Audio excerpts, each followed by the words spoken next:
नमस्कार, जय महाराष्ट्र. मी डॉक्टर अनिल फळे.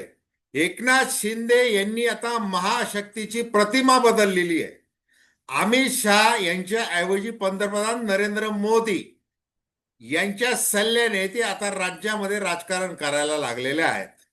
मुख्यमंत्री देवेंद्र फडणवीस यांनी केंद्रीय गृहमंत्री अमित शहा यांनी जे गेल्या विधानसभा निवडणुकीत सांगितलं होतं की 2019च्या निवडणुका आता आपल्याला स्वबळावर लढवायच्या आहेत आणि ती आज्ञा मानून देवेंद्र फडणवीस यांनी राष्ट्रवादी काँग्रेस आणि शिवसेनेचे पंख छाटायला सुरुवात केलेली आहे.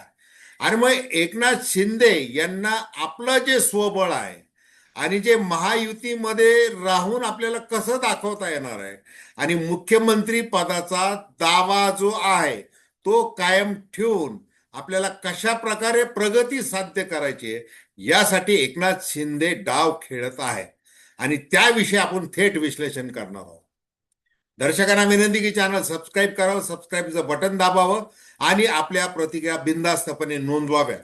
एक तटस्थ भूमिकेतून स्वतंत्र पत्रकारिता म्हणून सर्वसामान्यांच्या दृष्टिकोनातून आपण चर्चा करत असतो. आता बघा, अनेकांना हे विधान खटकलेलं असतं की त्यांनी महाशक्तीची प्रतिमा बदलली. आता बघा की मुख्यमंत्री व्हावं आणि त्यासाठी आपण उद्धव ठाकरे यांच्याशी थेटपणे शत्रुत्व घ्यायचं आहे. मोठी रिस्क आहे आणि ही घेतलेली रिस्क जर फसली तर डोक्यात गोळी मारून घ्यावी लागेल. अशा पद्धतीची मानसिकता एकनाथ शिंदे यांची होती आणि त्यांनी ती रिस्क घेतली आणि त्याच्यामध्ये त्यांना 2.5 वर्ष मुख्यमंत्रीपद मिळालं. त्याच्यामध्ये लोटस ऑपरेशनचा एक भाग म्हणून केंद्रीय गृहमंत्री अमित शहा यांनी एकनाथ शिंदे यांना सगळ्या प्रकारचं संरक्षण दिलं. मग मनी, मसल आणि पॉवर या म्हणजे सत्ता, या सगळ्याचा वापर करत एकनाथ शिंदे यांनी आपण उद्धव ठाकरे यांच्यापेक्षा सरस आहोत हे निवडणुकीच्या राजकारणामध्ये दरम्यानच्या काळामध्ये दाखवून दिलं. आणि त्याचप्रमाणे देवेंद्र फडणवीस यांना कायम धाक वाटेल अशा पद्धतीचं एक स्वतःचं नेतृत्व त्यांनी तयार केलं.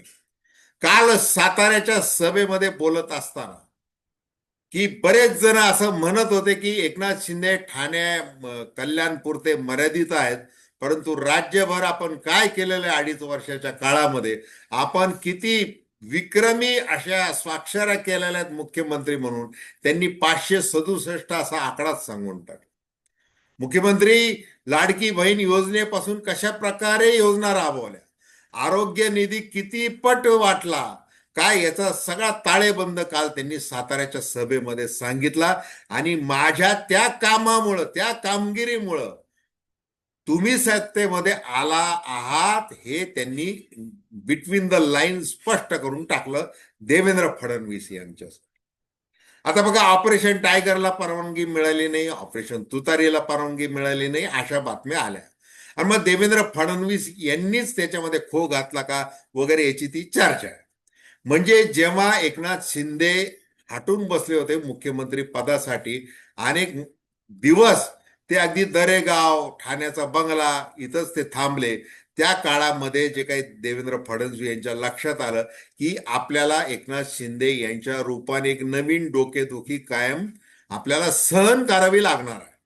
मग त्या दृष्टीने त्यांनी अगदी OSD नेमण्यापासून, म्हणजे नगर विकास खात्याचे अधिकार कमी करणे, तिथं आपले खास मोहरे तिथं नेमणे, बदल्यांचे अधिकार आपल्याकडे ठेवणे, अनुदानाचे अधिकार आपल्याकडे ठेवणे, यापासून सुरुवात केली. आणि कळस जो गाठला म्हणजे मुंबई महानगरपालिकेमध्ये हॉटेल पॉलिटिक्स करा नाही तर काही करा, आम्ही तुम्हाला जुमानणार नाही, हा एकनाथ शिंदेंना मेसेज दिला गेला होताच. आता ज्या वेळेला जिल्हा परिषद अध्यक्षपदाची निवडणूक साताऱ्याची, म्हणजे ज्याप्रमाणे ठाणे, कल्याण डोंबिवली, नवी मुंबई या MMR पट्ट्यामध्ये एकनाथ शिंदे यांचे पंख छाटण्याचा पद्धतशीर प्रयत्न, नुसता प्रयत्न नाही तर थेट ऍक्शन, गणेश नाईक, रवींद्र चव्हाण यांना पूर्ण अधिकार देऊन काय केलेलं हे काही नव्याने सांगण्याची गरज नाही. मग आता एकनाथ शिंदे ज्या वेळेला मुख्यमंत्री पदाचा हट्ट धरतात किंवा वेगवेगळ्या कारणाने नाराज होतात, मग ते एक तर दिल्लीला जातात किंवा दरेगावला जातात. मग दरेगाव कुठे आहे? तर सातारा जिल्ह्यामध्ये. मग हे शिंदे यांचं काय होम डिस्ट्रिक्ट आहे. मग त्यांचं होम टाउन म्हणा ठाणे किंवा इकडे होम डिस्ट्रिक्ट म्हणा, की त्या ह्या मराठा बाणा असलेल्या एकनाथ शिंदे यांना आता रोखलं पाहिजेत. मराठा आंदोलनामध्ये त्यांनी काय केलेलं आहे, कुणाच्या मागे भुंगे लावलेले आहेत, हे सगळं सगळं याचा सगळा हिशोब आता केला पाहिजेत. हे कायमचं संपवलं पाहिजे. आणि म्हणून एकनाथ शिंदे यांचं बळ जेवढं क्षीण होईल, जेवढं कमी होईल, त्या पद्धतीने देवेंद्र फडणवीस एकही संधीत सोडत नाही. त्यामुळं पालकमंत्री जरी शंभूराज देसाई असले तरी पोलीस अधीक्षक जो आहे तो गृह खात्याचा सेवक आहे. आणि मग त्यांनी 2 जिल्हा परिषदेच्या सदस्यांचा एक कथित आरोप त्यांच्यावर ठेवला की तुम्ही अपहरण केलेलं आहे, त्याच्यामुळे पोलिसांच्या ताब्यात तुम्ही पाहिजे, तुम्ही अध्यक्षपदाच्या निवडणुकीला मतदान करू नका. सरळ सरळ त्यांनी काय केलं, मसल पॉवर वापरली आणि त्यांना तिथून परावृत्त केलं. त्यांना मतदान करू दिलं नाही, रोखलं त्यांना मतदान करण्यासाठी. आणि मग ही लोकशाहीची हत्या आहे. मग ती हत्या करत असताना पालकमंत्र्याच्या भोवती 101 पोलिसांचं ते सगळे गोळा झाले. ते शारीरिक इजा त्यांना पोहोचली. बरं, राष्ट्रवादीचे दुसरे मंत्री मकरंद पाटील, त्यांची तीच अवस्था झाली.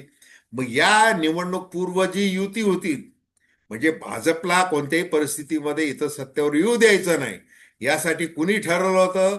महायुतीतल्याच या 2 पक्षांनी, राष्ट्रवादी काँग्रेस आणि शिवसेनेने. आणि मग ते ते पाहून देवेंद्र फडणवीस यांनी आपले जयकुमार गोरे, शिवेंद्रराजे भोसले या सगळ्यांना कामाला लावलं. उदयनराजे भोसले यांची मदत घेतली आणि तो डाव हाणून पाडला. तो हाणून पाडत असताना फक्त राजकीय नेते नुसते कामाला आणले नाही, तर गृह खातं देखील कामाला आणलं आणि एकनाथ शिंदे यांची कोंडी करण्याचा प्रयत्न केला आणि तो यशस्वी देखील करून. आणि नुसतं आपल्याच पक्षातल्या लोकांचा वापर केला असं नाही, तर एकनाथ शिंदे यांच्या शिवसेनेचा आमदारच आपल्या बाजूला पडला. महेश शिंदे, कोरेगावचे आमदार, त्यांच्या पत्नीला प्रिया शिंदे यांना अध्यक्ष म्हणून तिथं निवडून दिलं. आणि मग काल ज्या वेळेला एकनाथ शिंदे साताऱ्याच्या सभेला आले, शक्ती प्रदर्शन केलं, त्यावेळेला महेश शिंदे म्हणले, मी माझ्या स्वतःच्या जीवावर निवडून येत असतो. मला ज्या ज्या वेळेला पक्षाचे कार्यक्रम होतात त्यावेळेला मला बोलवलं जात नाही वगैरे वगैरे. त्यांनी ती अशी कॅसेट वापरली. थोडक्यामध्ये काय की आता मला शिवसेनेची गरज नाही, माझ्यावर आता वरदहस्त आहे भारतीय जनता पार्टीचा, मुख्यमंत्री देवेंद्र फडणवीस यांचा. हे त्यांनी कृतीतून दाखवून दिलं. काल ते एकनाथ शिंदे यांच्या व्यासपीठावर गेले देखील नाहीत महेश. हे अशा प्रकारचं आहे. मग तुम्ही आमचेच माणसं घेऊन आमच्याच विरोधात आमच्याच पायावर जर कुऱ्हाडी मारणार असाल तर आम्ही देखील कमी नाही. या पद्धतीने एकनाथ शिंदे हे आता सगळ्या पद्धतीची रचना करून महाराष्ट्रामध्ये फिरायला लागलेले आहेत. आणि त्यासाठी त्यांनी निवड अर्थातच केली ती साताऱ्याची. त्याच्या आधी सोलापूरमध्ये जयकुमार गोरे जे पालकमंत्री आहेत सोलापूरचे, तिथं त्यांनी पंढरीनाथ भगीरथ भालके यांना आपल्या पक्षामध्ये घेतलं, अनिल सावंत यांना पक्षामध्ये घेतलं. हे म्हणजे त्यांची जी काही बेरजेचं राजकारण हे देखील त्यांनी फोडायला सुरुवात केलेली आहे. आणि कोणत्याही स्थितीमध्ये आता आपल्याला थांबायचं नाही, आपल्याला आपलं कर्तृत्व गाजवायचं आहे. मग हे गाजवत असताना दिल्लीश्वर जे आहेत त्यांची मर्जी आपल्यावर खप्पा होता कामा नये. आपण देवेंद्र फडणवीस यांच्याशी भले 2 हात करू, पण ते केव्हा यशस्वी होतील? जर दिल्लीश्वर आपल्यावर माया करतील तर. मग आता ज्या वेळेला आपण पंतप्रधान नरेंद्र मोदी यांच्याकडे जाऊन 2 तास चर्चा करू शकतो, परंतु मग त्याच वेळेला त्याच दौऱ्यामध्ये अमित शहा यांची मात्र आपल्याला काही भेट मिळत नाही. याच्यावरून काय समजायचं आहे? मग अमित शहा आणि नरेंद्र मोदी यांच्यामध्ये आपसात काही लागलेलं आहे का? पंतप्रधान पद 2029, मग महिला आरक्षण विधेयक वगैरे हे सगळं बोललं जात आहे, त्याची आपण स्वतंत्र चर्चा करू. परंतु आपला गॉडफादर जर दिल्लीमध्ये आहे तर तो आता गॉडफादर आपण बदलायची वेळ आलेली आहे का, याची एकनाथ शिंदे यांना चांगली जाणीव आहे. त्यांना चांगली माहिती आहे त्याच्यामधली. मग जर दोन्ही कुबड्यांची आता गरज ठेवू नका असं जर अमित शहा वक्तव्य करतात, मग देवेंद्र फडणवीस त्याची अंमलबजावणी करायला लागतात. आणि कोणताही डाव, कोणतंही विधान योग्य वेळ आल्याशिवाय त्याच्यावर प्रत्यक्ष काम करायचं नसतं, पण ठरवून घ्यायचं असतं. त्याच्यामुळे अचानक काहीतरी झालंय, अचानक हे एकमेकावर अशा प्रकारे युती तोडणं, जिल्हा परिषद अध्यक्षपद बळकावणं, पोलिसांचा वापर करणं, हे जे चाललेलं आहे ते नाम मात्र आपल्या त्या सगळ्यांच्या बदल्या केल्या. तसे ते तुषार दोशींची एक बदली करून टाकली फक्त सांगलीमध्ये, साताऱ्याच्या ऐवजी सांगलीमध्ये जाऊन थांबा, एवढं काय बिघडलं. ना त्यांना निलंबित केलं ना बडतर्फ केलं. तुमच्या नीलम गोरे उपसभापती म्हणून काही निर्देश देतील IPS अधिकाऱ्याच्या विषयी, परंतु आमचे राम शिंदे तिथं सभापती आहेत विधान परिषदेमध्ये. हे सगळं जे आहे हे दाखवण्याचा प्रयत्न केला जातो. मग अशा परिस्थितीमध्ये एकनाथ शिंदे पंतप्रधान नरेंद्र मोदी यांच्याशी खास संधान राखून आहेत, हे दिल्लीच्या एका सूत्राने सांगितलेलं आहे. एकनाथ शिंदे जे स्वबळावर आता काम करायला लागलेले असं जे वर्करनी दिसत आहेत, त्यांना हे माहिती आहे की आपल्याला जे लोकसभा निवडणूक असेल, विधानसभा निवडणूक असेल किंवा मुंबई महानगरपालिका निवडणूक असेल, या सगळ्या निवडणुकांमध्ये कितीही नाही म्हटलं तरी भाजपचं केडर कामाला आलेलं आहे, भाजपचे मतदार कामाला आलेले आहेत. मग अशा परिस्थितीमध्ये एकदम जसं उद्धव ठाकरे यांनी 2014 मध्ये स्वतंत्र निवडणुका लढवल्या होत्या युती न करता, त्यांनी 63 आमदार निवडून आणले होते. आपल्याला तेवढं धाडस, तेवढं आपल्याला जमणार आहे का? मूळ ठाकरे वलय आणि एकूण देवेंद्र फडणवीस आणि ठाकरे यांची आतून वाढणारी सलगी या सगळ्या परिस्थितीमध्ये आपण करू शकतो का? तर आपण पंतप्रधान नरेंद्र मोदी किंवा भारतीय जनता पार्टीशी थेट घाडीमोड घेऊ शकत. मग त्या परिस्थितीमध्ये काय करायचंय? आता संधी आहे. आणि आपला पक्ष जर वाढवायचा असेल तर त्याला कोणी रोख लावू शकत नाही. ते स्वातंत्र्य आहे आपल्याला, तेवढं राजकीय स्वातंत्र्य, याचाच भाग घ्यायचा आहे. आणि जर तुमचेच मुख्यमंत्री जर माझ्या पक्षामध्ये येऊन काड्या करत असतील, माझे शक्ती कमी करत असतील, तर मी कसा स्वस्थ बसू, हा प्रश्न एकनाथ शिंदे दिल्लीश्वरांना विचारणार.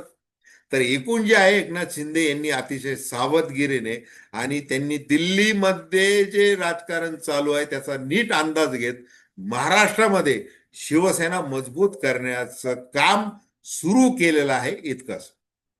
तर धन्यवाद. हा व्हिडिओ आपल्याला आवडला असेल अवश्य शेअर करा, सबस्क्राईब करा आणि आपल्या प्रतिक्रिया बिनधास्तपणे नोंदवा. धन्यवाद.